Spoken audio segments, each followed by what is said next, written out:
There are actually two airlines. One is an airline to monitor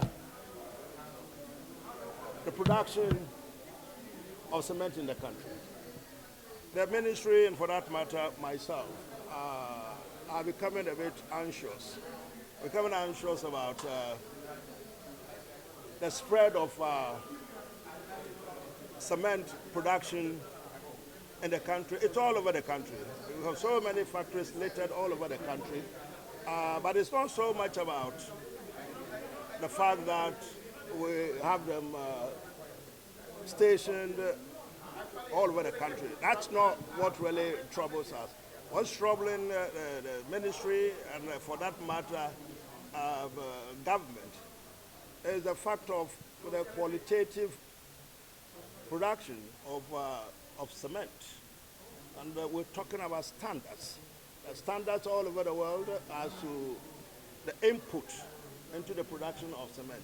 You guys will recall that only a few days ago, Standards Authority, which by law has the power to monitor and to take charge, actually to develop standards and to take charge to ensure that standards, the Ghana standards, are properly implemented in the country, have actually gone to close down 3 cement producing companies in the country.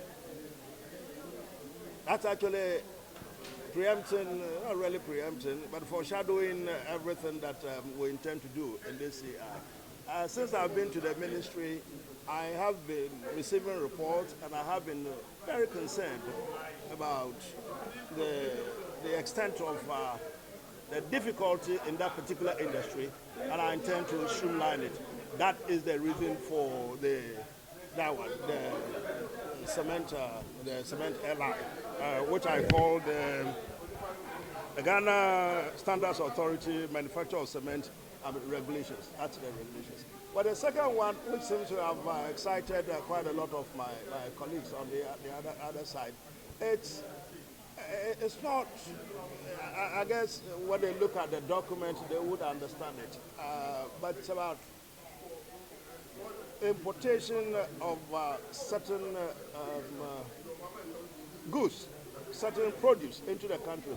You'll recall that during the time of my vetting, I did indicate that as a product like the stomach of animals, I don't know whether it's intestine or something, they call it the stomach of animals, bladder, whatever, they talk intestines. And the country had to put an amount of about $164 million toward the importation into the country of these items. Now I found that rather revolting. I don't particularly understand why items like this should be imported into the country. There is also the issue about importation of rice into the country. Of course, we consume more than we produce in this country, so we import. Now, the purpose of this particular airline is to sanitize what is it that we bring into the country. We are taking steps to ensure that in terms of rice, there is no poverty of rice in the country, by which I mean that we are not going to, by these restrictions, ensuring that there's no food in the country at all. That is not the point. We have this, our 1D, 1F factories, you all know about that. We know about other companies that are producing rice in the country. There has to be some effort, active effort, deliberate effort by government to ensure that we are able to go back to a champions operation, feed yourself. You know, we want to be able to ensure that the country is on the right foot and it has the capacity to produce, to meet its internal consumption. If there's a need to allow some products into the country, we would.